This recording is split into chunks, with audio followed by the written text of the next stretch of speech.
aquello que no se pueda cumplir como lo hacen hoy los candidatos del feriado bancario y de la oligarquía nacional. Esos cambios que se pueden hacer significa una reforma constitucional, una asamblea constituyente, una consulta popular, porque hay un andamiaje político, un régimen presidencialista que tú sabes tiene el máximo poder y controla las funciones del Estado. Habría que cambiar ese modelo político para poder reforzar el país. Hoy hemos comprobado que ambos excesos son malos. El país de la partidocracia golpista, que le dio todo el poder al Congreso y tenía a los presidentes como títeres de las diferentes mayorías móviles en los congresos, nos llevó a elegir el actual proyecto. Y muchos tuvimos fe, respaldamos y creímos que podía existir un cambio en el país y una correlación de fuerzas que le permita a los pobres salir de la pobreza en la que lo mantenía la oligarquía del feriado bancario, de Lazo, los socialcristianos y el señor Maguán, para ser concretos.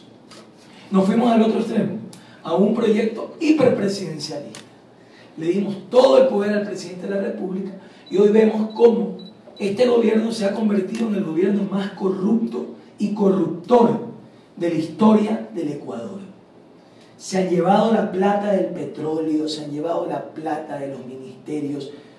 Me acaban de informar que van a destituir una ministra importante del gobierno porque su esposo estaría ya inmerso en este pago de coimas para asignación de contratos. Ya con documentos comprobados, entonces para lavarse un poco las manos y la cara, la votan después de haber estado 10 años en este gobierno. Es una información no verificada, por eso estoy en las investigaciones pertinentes. Y esto nos lleva a una nueva decepción. Hemos visto que ambos extremos son malos. Hay que ir a un país sensato, un país de paz, acabar con el odio en la política, con el insulto, con el agravio, con las estigmatizaciones, con el abuso del poder que ha hecho Alianza País durante estos 10 años, pretendiendo y queriendo llevar al país a vivir igual que Venezuela. Chávez decía exactamente lo mismo, Maduro dice que Venezuela es la nueva Suiza, como Correa dice del Ecuador y como Moreno defiende el proyecto de Correa y de Maduro, pretendiendo constituirse el binomio oficialista en el Maduro ecuatoriano. No se lo vamos a permitir, el Ecuador no es Venezuela, este es un pueblo digno, sabemos hacernos respetar y más aún ahora que los pobres ya tienen un candidato que se llama Lalo Bucarán, con su partido Fuerza Ecuador y todos sus candidatos de la lista 10. Este es un problema del modelo político del país, es un problema de nombres, de actores, de personas. Precisamente es un problema del modelo económico de esta mal llamada revolución. Ha fracasado en Venezuela, ha fracasado en Argentina, ha fracasado en Cuba, ha fracasado en Brasil y ha fracasado en el Ecuador. Quieren vendernos la idea de que en el Ecuador ya no hay pobres. Yo le pregunto a nuestros oyentes si eso es verdad. Dicen que ya el Ecuador, todo el mundo tiene trabajo. Yo le pregunto a nuestros oyentes si en la intimidad de su familia eso es real. ¿Cuántos miembros de tu familia que nos estás escuchando, cuántos tienen trabajo? ¿Y cuántos salen diariamente a inventar cómo se ganan el pan? Esa es la realidad hoy de la familia ecuatoriana. Mientras vemos diariamente cómo los miembros más cercanos del gobierno tienen cuentas multimillonarias en paraísos fiscales en el extranjero, han saqueado al Ecuador en la época de mayor bonanza, lo cual es aún más grave, porque era la época y la oportunidad de realmente acabar con la pobreza. Y esta gente se dedicó a llenarse los bolsillos de plata, a acusar a todo el mundo de corruptos cuando los verdaderos corruptos son ellos. Hoy buscan culpables en el tema del petróleo. ¿Quién administraba Petroecuador? ¿Quién lideraba los sectores estratégicos si no era Jorge Glass? Y ahora buscan culpables en todos lados. Los culpables son ellos. Hablan del caso Carlos Pareja Llanuselli. Carlos Pareja Llanuselli ha trabajado 10 años con ellos. Ha sido uno de los servidores más fieles que tuvo Jorge Glass. Y yo le pregunto al Ecuador, ¿cuándo Jorge Glass ha sido empresario? ¿Cuándo se ha conocido a los Glass como grandes empresarios para que ahora tengan las mansiones que tienen? En la vía a la costa de Guayaquil, para que su tío Ricardo Rivera, que tenía un canal quebrado como era TV Satelital, ahora tenga 50 millones de dólares guardados en el extranjero? ¿Cuándo fueron empresarios? ¿De cuándo acá los Glass eran socios del señor Neme en compañías panameñas donde han hecho negocios millonarios? ¿De cuándo acá? Han salido de la pobreza en pocos años. Por eso es que dicen el pasado nunca más. Porque es el pasado de ellos el que están defendiendo. No quieren volver a prestar para el bus. Quieren seguir siendo los nuevos ricos que son, mientras el pueblo se sigue muriendo de hambre. Pero no se los vamos a permitir, porque hoy los pobres tienen un candidato, tienen una organización y son las listas 10, la lista del pueblo. Regresemos este diálogo a temas y problemática local, problemática peninsular. La pesca es la principal actividad productiva de la península, evidentemente que si tú lo conoces. Y sin embargo nuestros pescadores son asaltados en alta mar, no logran poder culminar su faena, muchos fallecen inclusive, hasta el punto que hay muchas embarcaciones allí que ya no quieren salir. ¿Qué propondría Dando Bucaram en este tema específicamente para el pescador venezolano y ecuatoriano? Precisamente volvemos al cambio de modelo. Hay que incentivar un proyecto que comience a despetrolarizar la economía ecuatoriana y acabar con esta conducta extractivista de este gobierno oligárquico que solo ha puesto sus ojos en el petróleo y en el bolsillo del pueblo cuando se le cayó el precio del barril del petróleo a través de impuestos caros. Mientras el sector pesquero, el sector ganadero y el sector agricultor abandonado, esperando tener el apoyo, el incentivo, no las migajas que le da el gobierno a nuestros pescadores artesanales, sino que realmente se los acompañe con créditos de primer nivel y acompañarlos con tecnología de punta para que puedan crecer, que puedan tener seguridad para que no sean asesinados en alta mar como actualmente pasa, o les saqueen su trabajo los piratas. ¿Cómo es posible que en pleno año 2016 esa siga siendo la historia de nuestros pobres pescadores? Y vuelvo a la misma pregunta. La principal actividad financiera en la península está en la pesca. ¿En qué ha cambiado la vida de los pescadores? ¿No siguen madrugando diariamente para ver cómo se ganan el sustento y el pan, exponiendo su vida en alta mar sin ninguna seguridad?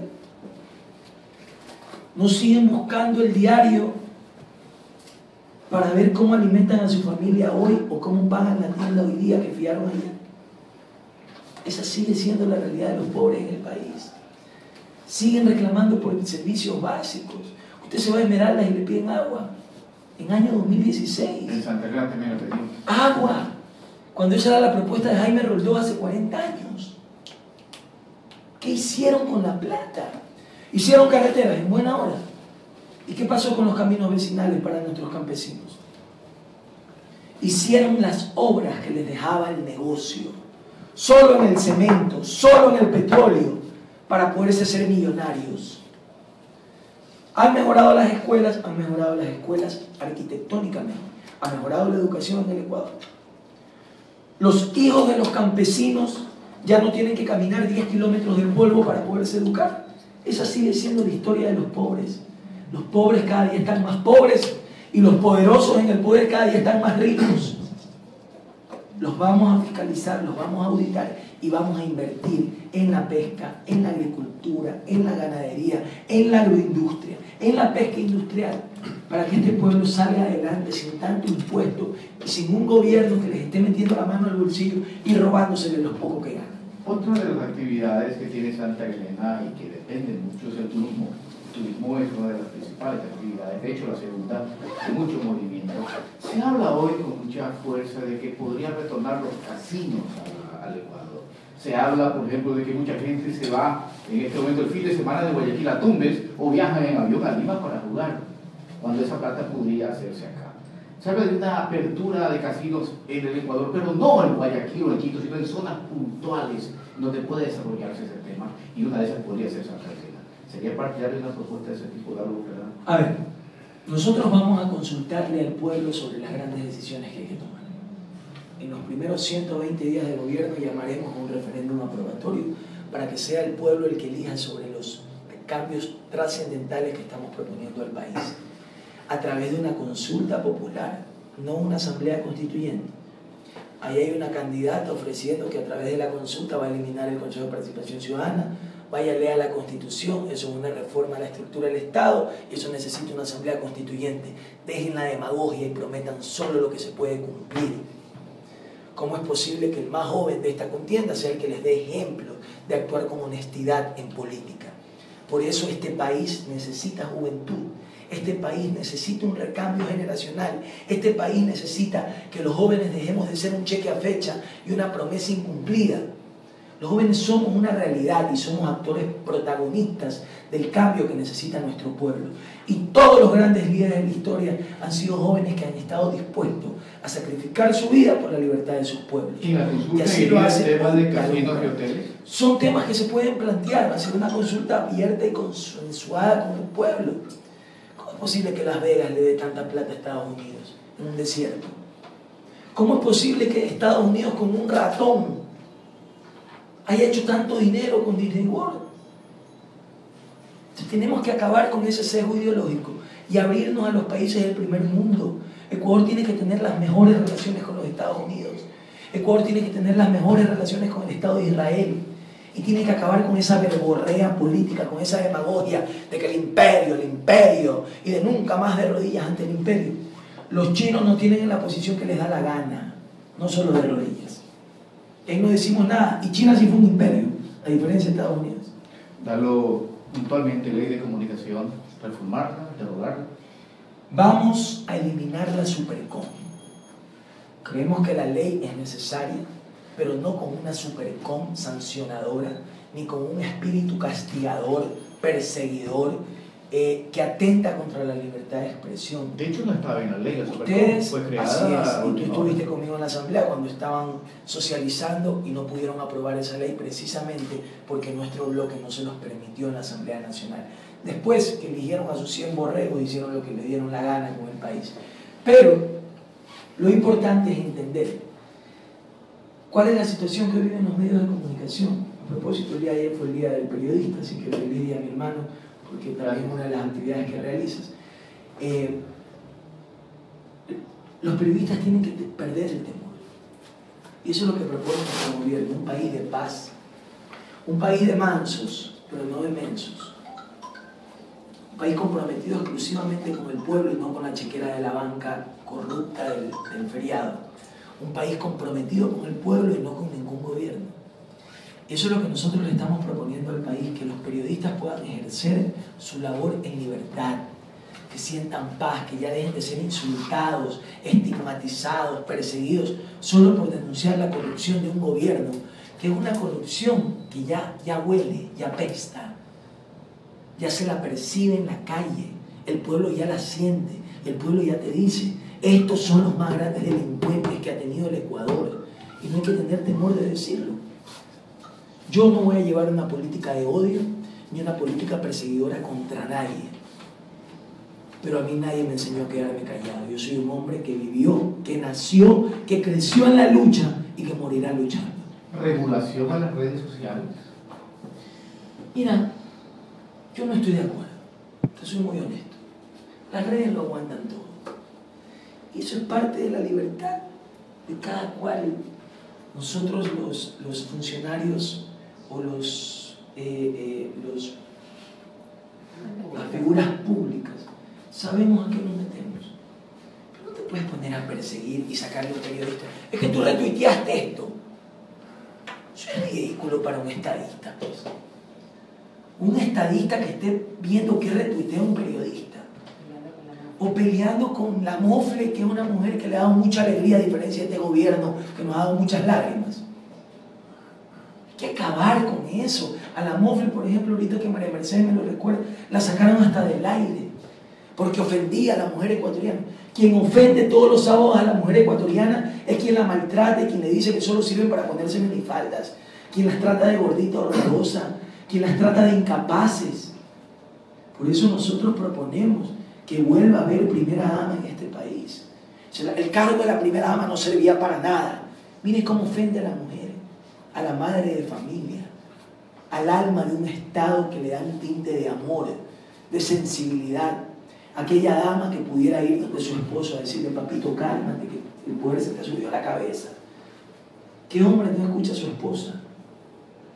Hoy el país vive un régimen de competencias. El asambleísta legisla, fiscaliza, el municipio, las municipalidades tienen que dar agua, servicios básicos, el Estado allá, y entonces con las competencias nos lavamos las manos y nos pasamos la pelotita de un lado a otro, y al final del día ni el uno ni el otro. Santiago no tiene agua en este momento. Las competencias son municipales, entonces no se puede meter el Estado. ¿Qué plantea Darlo para solucionar este cabeceo? Darlo fue futbolista, sabe que cabecear bien no es lo mismo que cabecear de costado. A ver, en teoría, este país tiene división de competencias. En la práctica, aquí hay un nuevo amo del país. Hay un hombre que se cree más inteligente que 16 millones de ecuatorianos y que piensa que él tiene que imponer su voluntad por encima de todo el mundo. Ese modelo caudillista lo vamos a sepultar democráticamente en las urnas. Yo soy un hombre que siempre está al lado de la democracia. Jamás me han visto en revueltas sociales pretendiendo tumbar gobierno, todo lo contrario. Y cuando me pretendieron invitar a una reunión para hablar de desestabilizar a este gobierno, a pesar de que estaba en una línea contraria, jamás me lo permití y más bien salí a defender a la democracia, no al gobierno ni al presidente, a la democracia. Porque los demócratas tenemos que practicar la democracia el 100% de nuestro tiempo. Así que hay que respetar e ir a un proyecto de reinstitucionalización del Ecuador, que respete la división de poderes y que cada poder cumpla su función, que los municipios se dediquen a administrar sus recursos y que nunca más el gobierno central meta mano de la plata de los municipios para cubrir déficit. Hace pocos días escuchaba al ex vicepresidente Lenín Moreno decir sobre el tema de la dolarización, que un poco más que la dolarización era la responsable de la crisis que vive el Ecuador. Nada es más falso que eso. Tampoco me voy a hacer eco de lo que decía la oposición, que él había planteado desaparecer la dolarización, porque eso es mentira. Eso no fue lo que planteó tácitamente, por más que su inconsciente en algún momento lo haya traicionado. Lo que él dijo es que el dólar era el culpable de la crisis, y eso es mentira. El culpable de la crisis es la incapacidad de este gobierno, del gobierno de Alianza País, que con tanta plata dieron puerta abierta a la corrupción, invirtieron solo en el cemento, como que el pueblo iba a comer cemento, y no se dedicaron a combatir la pobreza. Y usted no puede pues, llegar a su casa, Jimmy, y decirle a su esposa, dame un plato de arroz con asfalto. Primero dice, no tengo para el arroz, papito, y no tengo pala para romper la carretera. O sea, no puedes comer asfalto, y después decir, dame un vaso de petróleo. No puedes. Nuestro gobierno lo que busca es darle un rostro humano al Ecuador, luchar por la familia, luchar por los valores, llamarle bueno a lo bueno y malo a lo malo, luchar y ser la voz de aquellos que no tienen voz, ser la voz de aquellos niños abortados que no les dieron la posibilidad de vivir. Por eso nos oponemos al aborto. Ser la voz de todo un pueblo que lo que quiere es cosas sencillas, vivir en libertad, vivir en alegría, tener para alimentar a su familia, tener un trabajo estable. Código Integral Penal, la famosa tabla de consumo mínimo. Esa es una de nuestras propuestas fundamentales. La hemos conversado con María Mercedes Cuesta, nuestra primera asambleísta nacional, con Carlos Juez, que también me acompaña el día de hoy, también candidato a la Asamblea Nacional, con Carlos Chito, el querido Carlos Hernández aquí en la provincia, también candidato a la Asamblea por la provincia de Santa Elena, que nosotros vamos a ir decididamente a derogar la tabla de drogas de Alianza País. Esa tabla tiene nombre y apellido. Recuerde, mi querido Jimmy, que juntos luchamos porque no se lo haga en nuestra asamblea y no se lo permitimos. Hoy los borregos de Alianza País aprobaron esa tabla y miren los resultados. Ha incrementado en un 300% el consumo de drogas en el Ecuador. Hoy la droga H está metida en las escuelas y colegios. Hoy los padres de familia les decimos con amor a nuestros hijos, cuando van a la escuela, cuidado, te dan droga. Ya no les decimos, tienes que atender al profesor, tienes que hacer bien y estar atento para aprender, sino cuidado, te dan algo, cuidado, te dan un caramelo, no cojas ningún papel, porque la droga está cogobernando este país. Aquí ya hay carteles y de una vez les decimos, aquellos carteles que están operando en Ecuador, que se vayan, porque en el gobierno de Álvaro Bucaram va a haber una política de cero tolerancia a las drogas vamos a eliminar esa tabla de drogas. Hace pocos días escuchaba a una candidata asambleísta del gobierno que decía que iba a proponer la derogatoria de la tabla cuando llegue a la asamblea. ¿Por qué no lo hace ahorita? Si ellos tienen la mayoría y tienen los meses suficientes. ¿Por qué no la derogan ahorita? ¿Cuántos jóvenes muertos más quieren para derogar la tabla? ¿Cuántos?